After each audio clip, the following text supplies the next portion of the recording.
Mahatsara ny fifankatiavana ve ny fiverenan'ny ex? Inona indray ary ty zavatra hovoapoasana androany ty?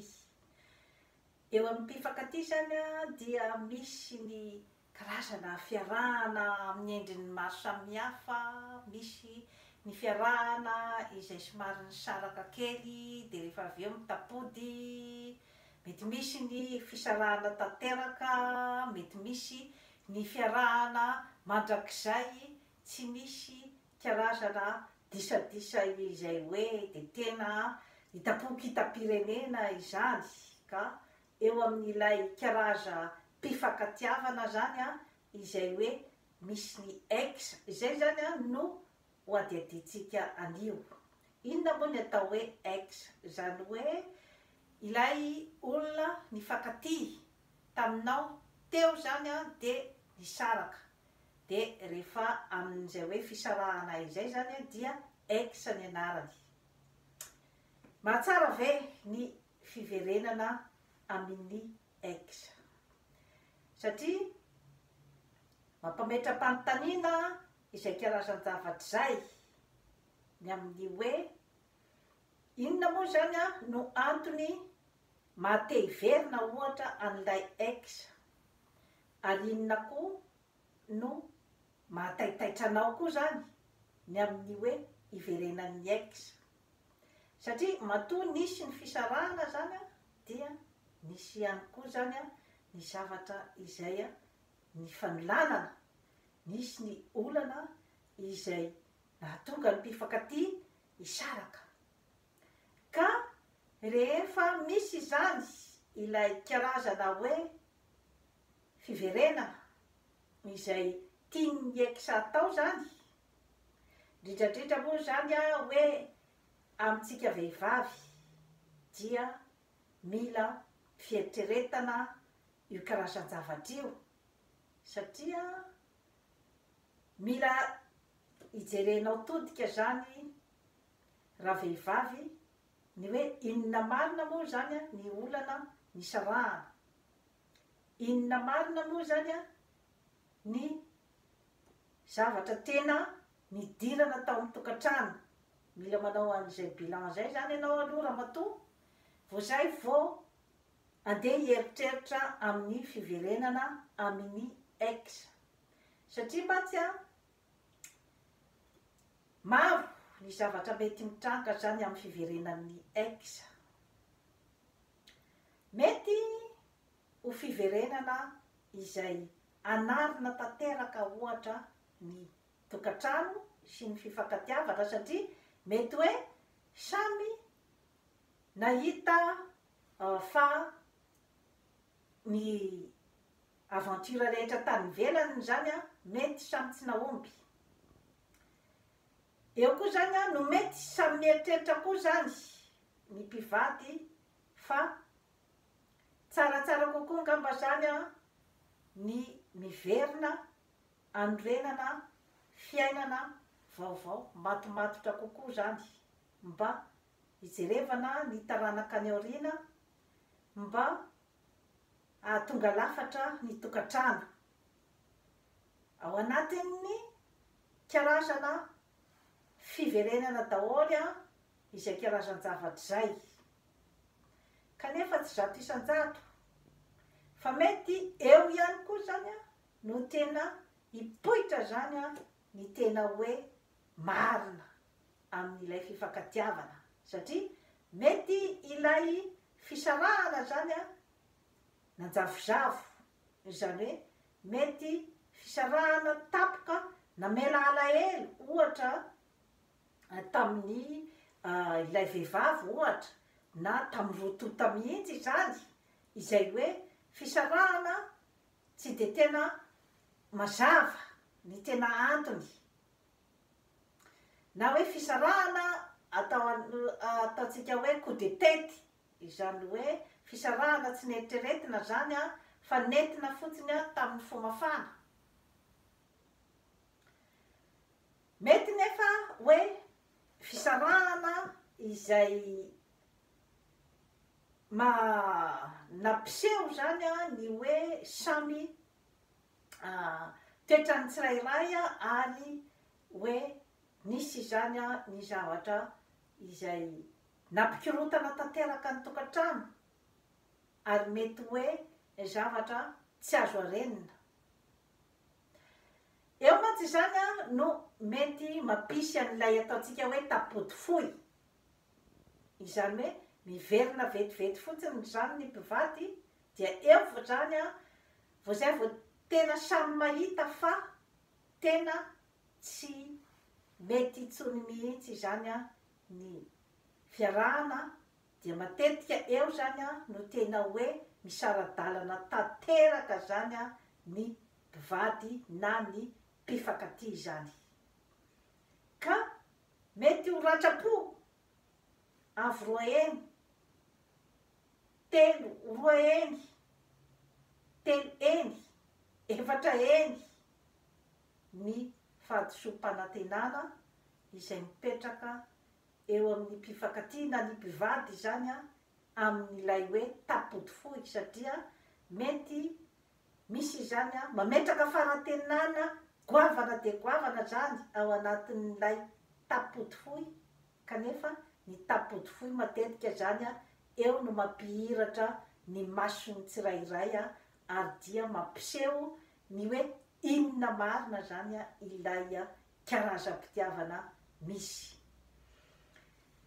Ny antony anadiadiana zavatra toy izany mantsy zany dia ny hoe ampieritreretana antsika vehivavy indrindrandrindra zany eo amin'ny lafim-piainana maro, indrindrandrindra moa zany eo amin'ny resaka fitiavana, satria mantsy matetika mitondra karazana fahadisom-panantenana goavana zany eo amin'ny vehivavy indrindrandrindra, dia ilay fiheverana hoe hiova ny olona iray, miova ny lehilahy iray.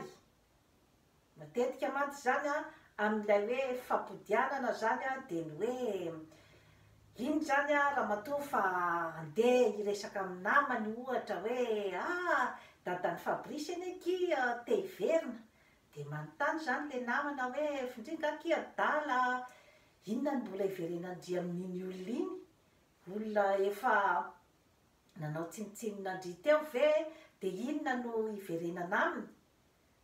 Nefa ianao ihany aloha ramatoa no mahalala ny hoe inona marina moa zany no tena sentimentanao zany amin'ny dadan'ny Fabrice, satria mety ho maromaro zany ny argument hoentina zany amin'ilay fiverenana, dia ny hoe i Fabrice anie ka mitomany foana manimanina ny dadana.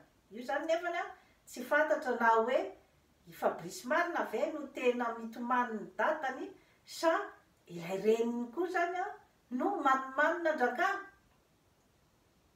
Eo zany mantsy mila adiadinao zany ramatoa zay karazan-javatra iray zay, inona marina no anton'ny sarahana, moa ve mamilava i dadan'ny Fabrice ohatra, moa ve mpikapoka vady, moa ve ilay mpandanindany vola piloka.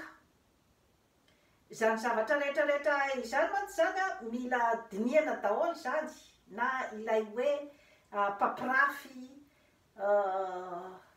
mandeha amin'ity karazam-behivavy rehetra ity zany. Mila dinihanao tsara zay ramatoa, satria hoe izy anie ka tena efa nifompona ary nandohalika tamiko mihitsy fa hoe tsisy olo tokatsony e, ohatra. Dia ka zany mihitsy zany no eritreretiko hoe hiverenana aminy zany, fa be fa lehilahy lehibe ve izy no fona mandohalika.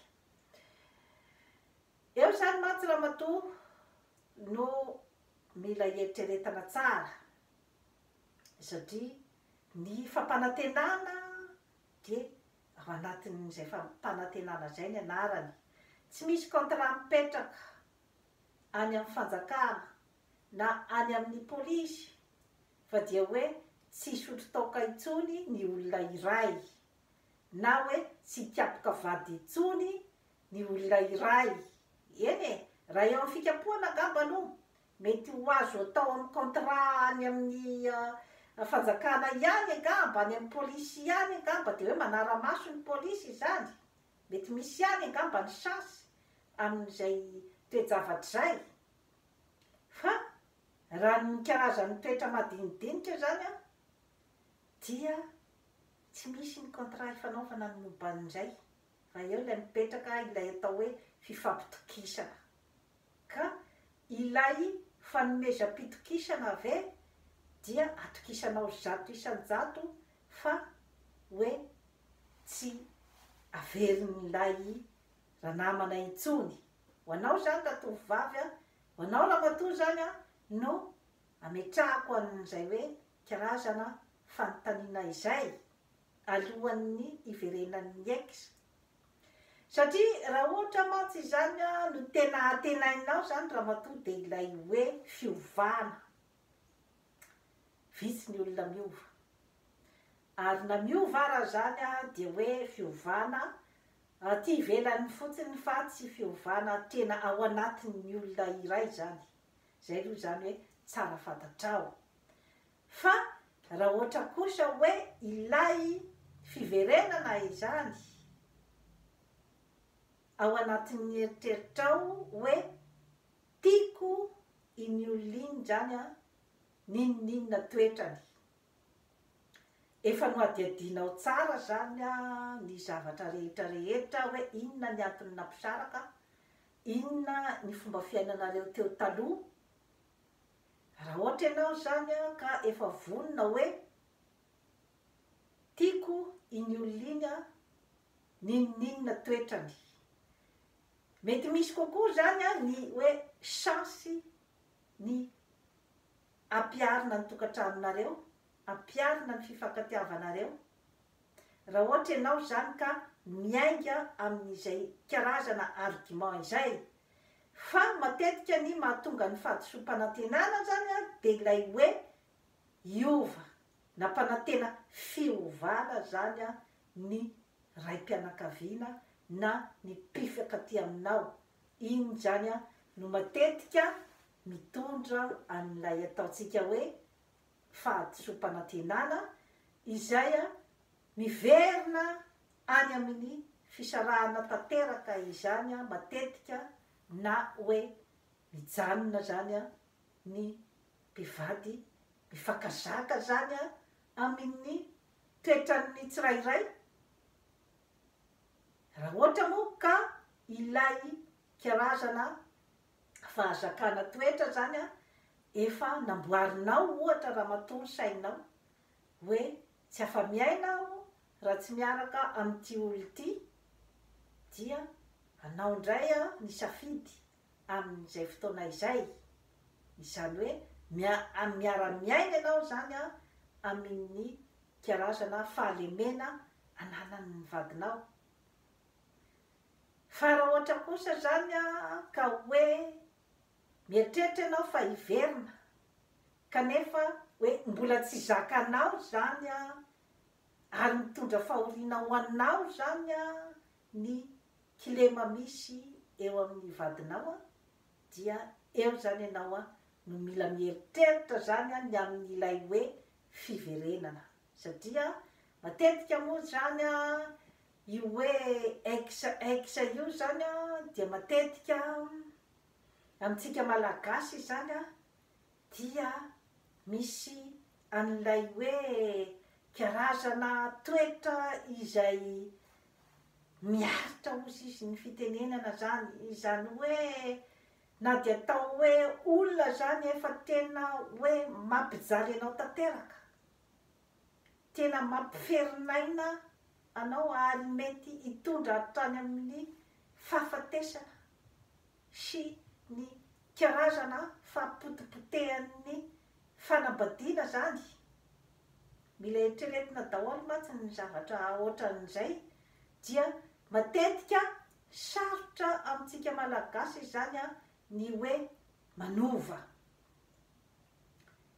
Satria ny manova zany a dia hoe mbola ijery olafa indray ve fa tsy aleo ve ny efa fantatra teo ihany no tovatovanana.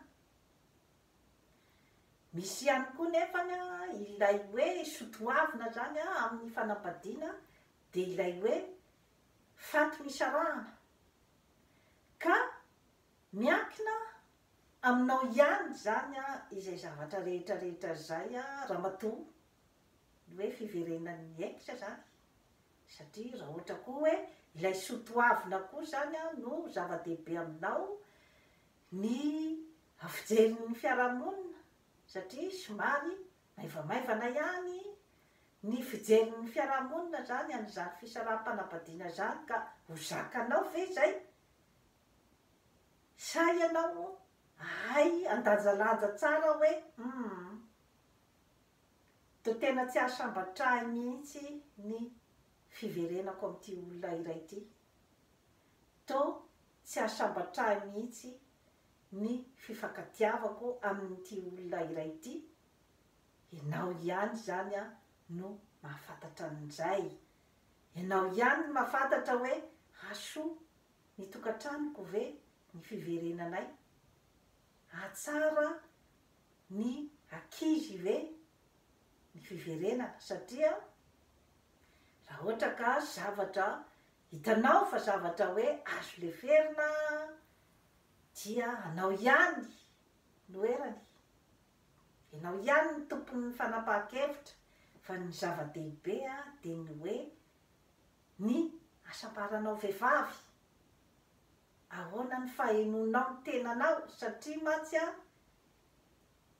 isika vehivavy no ravaky ny tokantrano, isika vehivavy no mamelombelona azy io, mitondra ny fanantenana rehetra ao amin'ny tokantrano, mitondra ny fanantenana eo amin'ny ankizy, mitondra ny fahasalamana ara-tsaina, ara-batana ary ara-panahy amin'ny ao an-tokantrano rehetra, ka eritrereto tsara zany ny fanapahan-kevitra amin'ny fiverenan'ny ex.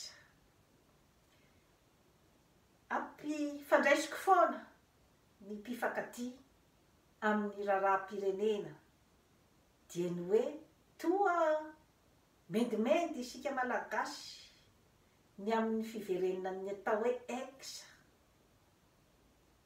Eritrereto tsara ry malagasy fa manana n'izay karazana toetra tia miaritra zay isika malagasy, manana n'izay karazana toetra dépendance affective izay ny amin'ny hoe teo-tiavina mafy de mafy, dia tena manome betsaka kanefa ilay mpifankatia aminao, potomofo no omeny anao mandritry ny androm-piainanao. Raha ohatra ka mpifankatia ex izay mbola amerina ihany koa ny karazam-pahatrana sy fahoriana ho anao ry malagasy, dia ny tsy fanananao ny fiainana amin'ny maha-olombelona, dia ny fipetrahana amin'ny trano maha-olombelona, ny fisotroana rano madio ohatry ny olombelona rehetra, ny fitafiana ohatry ny olombelona rehetra, ny fahazahoana mitsabo-tena ohatry ny olombelona rehetra, ny fampianarana ny ankizy. Raha ohatra kosa ka ex tsy nahavita n'izay zavatra rehetrarehetra izay taminao, fa ex izay nameno paosy no asany tao amin'ny tokantranonareo, tsy nisy afa-tsy ny fitiavan-tena sy ny fandaniana amin'ny endriny maro samihafa no nampiainany ianao ry malagasy, dia eritrereto ihany fa satria nitoko fitaka rehefa te hiverina ny ex, ary eritrereto hoe inona ny zava-bitany hatramin'izay, eritrereto tsara inona ny toetretrany izay toetra mety sy mety ho afaka ho amin'ny mihitsy, eritrereto tsara zay, ary eritrereto ny hoe raha ohatra ka mba manova, ary misy ny exa izay a hoe mahatsiaro teny izy izany fa tsy mety ho afaka aminy ny toetra ohatraohatran'izao dia mba manaja teny izy izany ny amin'ny hoe angamba tsy mety itsony ny fiverenako satria tsy mety afaka amiko ohatra ny toetra mpisotro toaka lava ohatra, na ny mpampirafy be, na ny mpiloka ohatra, mety anakorotana ny fiainan'ny vady aman-janako zany zavatra zany a, ary mety tsy havanina ny taranaka rehetra aty aoriana. Eritrereto ry malagasy alohan'ny hifidianana ny olona izay hitondra ny firenena, satria miakina amin'izany zavatra rehetrarehetra izany ny hoavin'ny taranakao. Dia toy izay sy toy izay no azona tolotra anao anio, manaova abonnement amin'izany forêt santé aty Canada fa hanatsara ny fiainanao. Bye bye.